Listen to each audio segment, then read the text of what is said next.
Welcome, everyone. Thank you for joining us today on Zoom In with Ginny. Today, my guest speaker is Thomas Russo, Jr. I am really excited to have him here.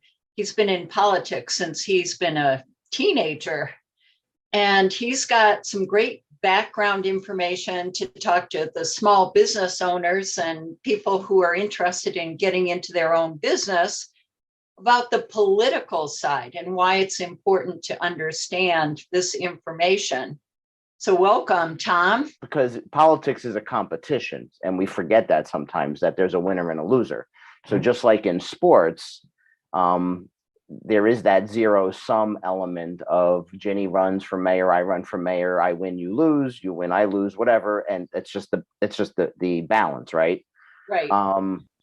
But it doesn't change the fact that in the end, why we engage in politics and office holding or government is to problem solve and to make things better for our fellow individuals, our communities, right? So Exactly.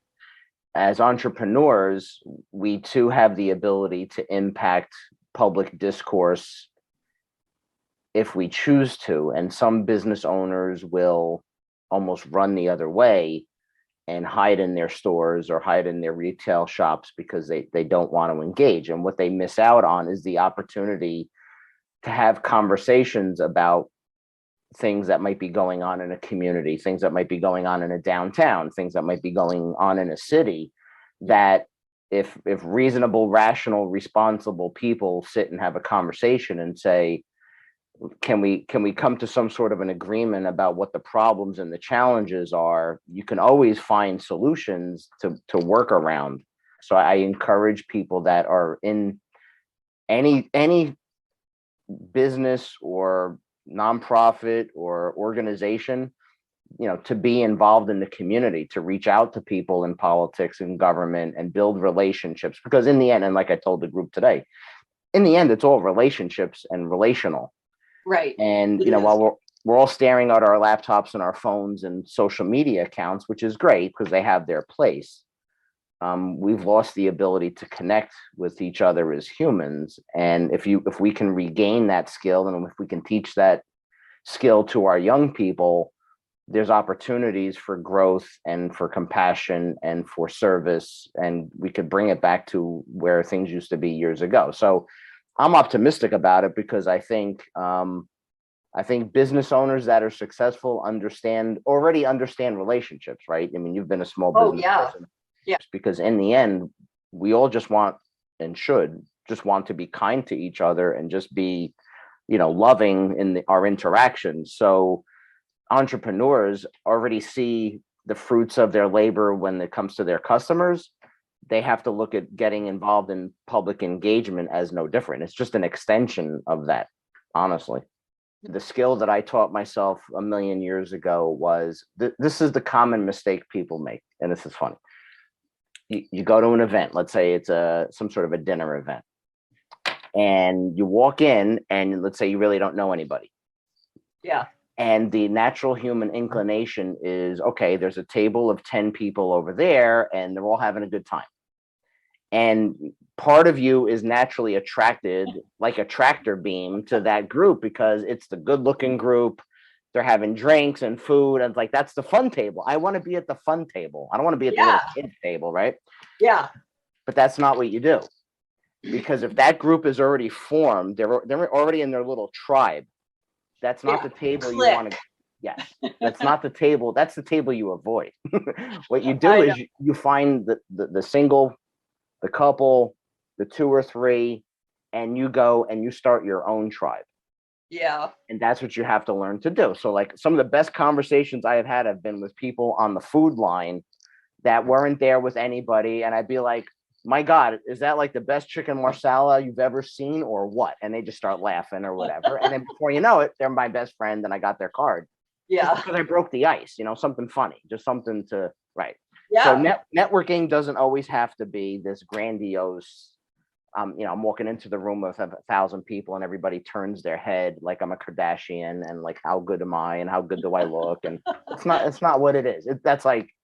Sometimes it's just, I always say, you go to an event, meet one new person. just one. So if you go in thinking that, it totally takes away the pressure, because it's like, all right, out of 100 people, I can meet one person, just Oh, one. I like that. That's great. Yeah. Because people try too hard. It's like, I gotta be nice to everybody. I gotta talk to everybody. You might go to an event and not talk to most people, but if you talk to 10 really great people, or 5 or 3 or 2 or 1, that could be the one person that changes your life, or changes your True. business, or changes your marriage, or changes your kids' acceptance into USC. I mean, whatever. Like, okay, like, you don't know who you're going to meet at these events. I treat it like it's a scavenger hunt. Like, if I know I'm odd, but like, what treasure am I going to find today? Because to me, Yeah. everybody's a treasure, right? So what Yeah. unique story, who were they related to? What business did they start 50 years ago? Like, everybody's got a story to tell. Like, I wrote a book, but everybody's got a story to tell. Like, find out what their story is. And everybody Right.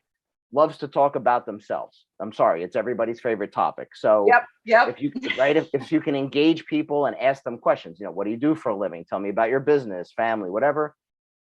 People will come out of their shell organically, and it's not so contrived. The worst thing you could do is, and I'm sorry, I'm just going to be honest. It's like, boy, some weather we're having today, man. Yeah, I know, right? Like, is it warm? Is it cold? Like, it drives me bananas, because it's like the most banal thing. And I know it's an icebreaker, but it drives me crazy, because, like, I'm not there driving and spending money to talk about the weather. Let's get back to small business and the impact of politicians and how they work together the best, would you say? Yeah, so small business owners make some of the best elected officials, in my experience, because they understand the impact of ordinances and laws on how they operate their day-to-day life. So it could be as simple as whether a downtown should be one way in terms of the road, and how that might impact traffic pattern. It could be the town is looking to add a parking garage in an area, which might facilitate growth in terms of opportunities for businesses, in terms of their customers to have places to park. Lighting, decorative upgrades, like the town I'm in, we're doing $33,000 in planters for the downtown. So small business owners get how these little things, which might seem small, can have a big impact in their retail store, especially if you're in a downtown or a city. So being aware of what the community is doing. The other thing is volunteering your time. And I know entrepreneurs often don't have a lot of spare time. The chambers of commerce are always looking for volunteers. They're looking for people to be a part of the policy committee. They need speakers for the lunch and learn. They need somebody at the breakfast. They do fundraisers. In the end, we're all human, and we all want to be successful and happy. And I think entrepreneurs and small business owners add a lot of credibility to what towns do. We need more entrepreneurs and business people, because managing staff, managing budgets, dealing with regulations, that's what business owners do. And that's why they get what we do at the government level. Right. Yeah. Yeah. I love that. That's great input, Tom. Thanks. And tell us a little bit about your book. Yeah, so my journey of politics began when I was in the womb. Yeah, so when I was a kid and kids were doing coloring books, I was coloring electoral college maps, and that was the joke. But it wasn't a joke. So I just had the bug early on, and as a child, I kind of gravitated towards current events and people that were in politics. And at that time, it was Ronald Reagan, my governor in New Jersey, Thomas Kean. Popular, well-spoken, well-respected, and I just gravitated towards that. Like, wow, that's interesting, right? And it kind of forced me to learn about, government, politics.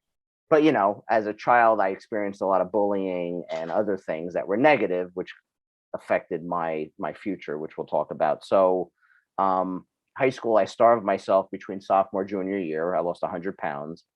And I got this odd sense of acceptance from people, because when I was the fat kid, everybody made fun of the fat kid and ridiculed him.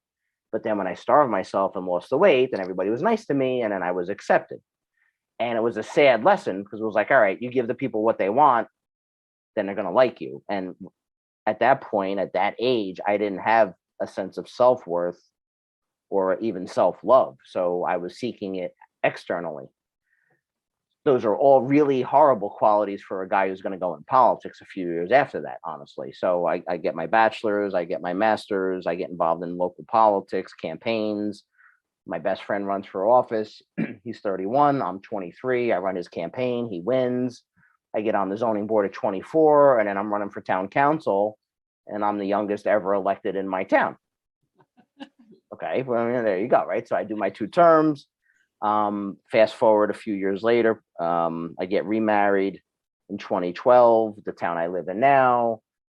I get on the library board, I get on the zoning board, I work on campaigns. It's like the same, it's like I repeated the same story. And then they asked me to run for office, and I was like, nah. And I ran for office again. And the problem was, I shouldn't have run the second time. It wasn't good for me emotionally. And it was like high school all over again, because I wanted to be a part of the clique, the aforementioned clique we talked about. Yep.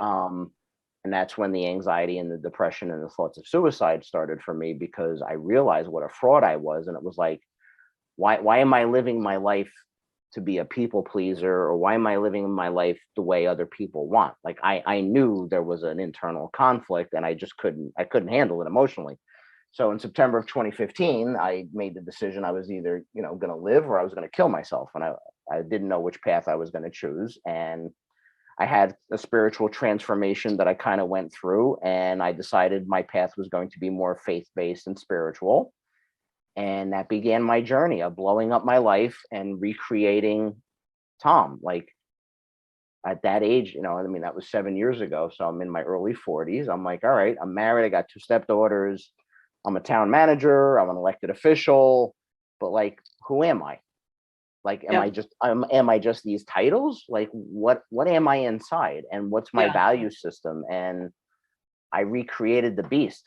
Like I recreated Tom from the inside out rather than the outside in.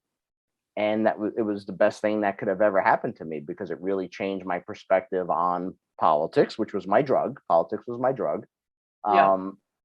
Changed my marriage, changed my relationship with my girls, and just recalibrated even my work in the town that I run. So I started focusing less on what can Ginny do for me, but what can I do for Ginny?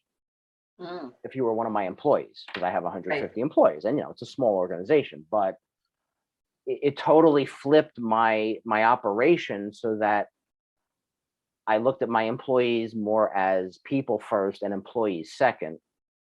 So it wasn't about what can Ginny do to help Tom. It's like, if I help Ginny, and I help Ginny be the greatest, whatever you are, treasurer, HR director, whatever your title is.